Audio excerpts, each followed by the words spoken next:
Ողջույն։ Երևանի Հրազդան մարզադաշտի հարևանությամբ ծաղկի մեծածախ վաճառքի շուկա կա։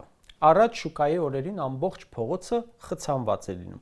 որովհետև նաև ոչ ծաղկավաճառներ էին գնում համեմատաբար էժան բուկետներ գնելու համար։ Հիմա քանի որ ծաղիկներն ամենուր են էժան, 1-2 բուկետի համար արդեն չեն գնում հասնում շուկա։ Զրուցում եմ ծաղկավաճառների հետ, հուզված են, նյարդային են,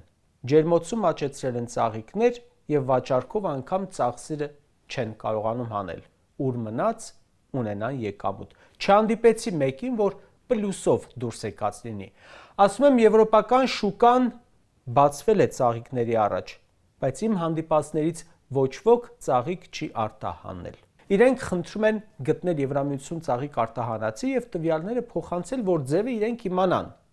ու չգիտեն ինչ է լինելու վերջը։ Ասում են բիզնեսը փակելու են, բայց վարկերը չգիտեն ոնց փակել։ Եզրակացնում են, սա թշնամական երկրների թելադրանք է մեր երկիրը ղեկավարողներին և ուղղված է հենց ժողովրդի դեմ։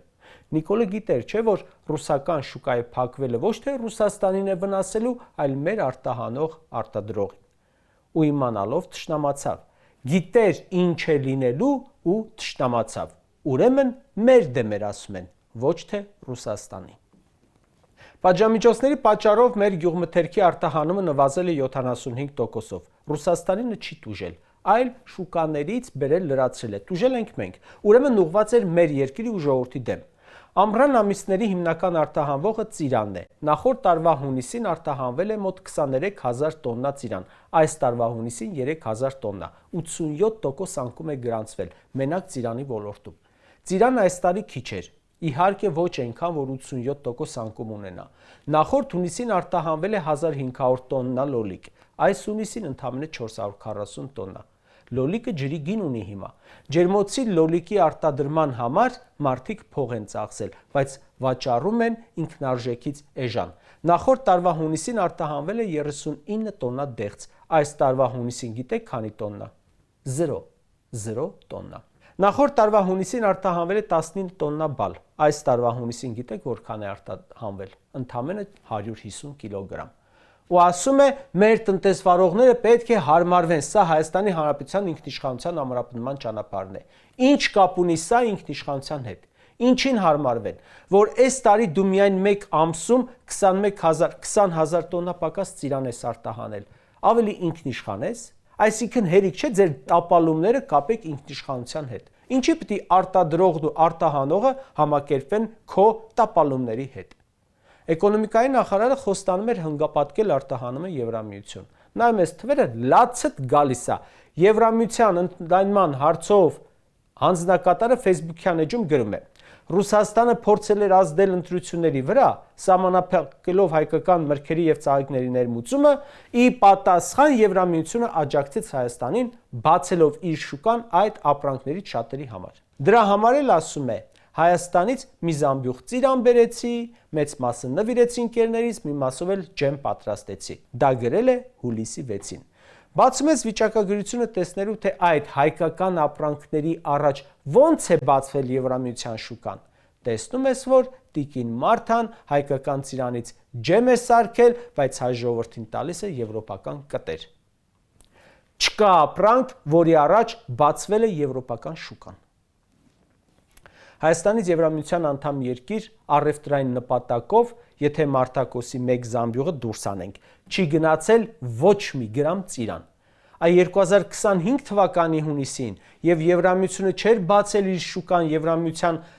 Հայաստանի առաջ, Եվրամիության անդամ 3 երկիր հայկական ծիրան է գնացել, փոքր քանակությամբ՝ Գերմանիա, Չեխիա, Բելգիա։ Այս հունիսին չի գնացել ընդհանրապես, և ոչ միայն ծիրան, ընդհանրապես համարյա ոչինչ չի գնացել, միայն 45 կիլոգրամ ելակ Լատվիա ու Լեհաստան էլ փոքր քանակի կեռասու պղպեղ։ Սա է մեր առաջ բացված եվրոպական շուկան։ Հիմա անդամ 11 երկիր գնացել է միայն հայկական ծաղիկ, սահմանափակ, ում եք խաբում։ Հայաստանից թարմ ծիրանի արտահանման սեզոնը ամառվա 3 ամիսներն են։ Հիմա եթե հունիսին ընդհանրապես չեք տարել, ձեր եփած ջեմը ում եք հիմարացնում։ Լրիվ նմանվում է բոր շուկարկանդակ հանուն Ուկրաինային կարգախոսին, իսկ թե ինչ եղավ հետո Ուկրաինայի հետ պատմելու կարիք չկա։ Եվրամիության բարձր պաշտոնյան ասում է, Եվրամիությունը իր առաջ բացեց հայկական շատ ապրանքների առաջ դռները։ Որ մի ապրանքը նայում ես, Եվրամիություն չի մտել։ Ամենաշատ արտահանվող գյուղմթերքից բալ չի մտել, ելակ չի մտել, կեռաս չի մտել, թութ չի մտել, լոլիկ, կաղամբ, կանաչիներ, ոչ մի բան։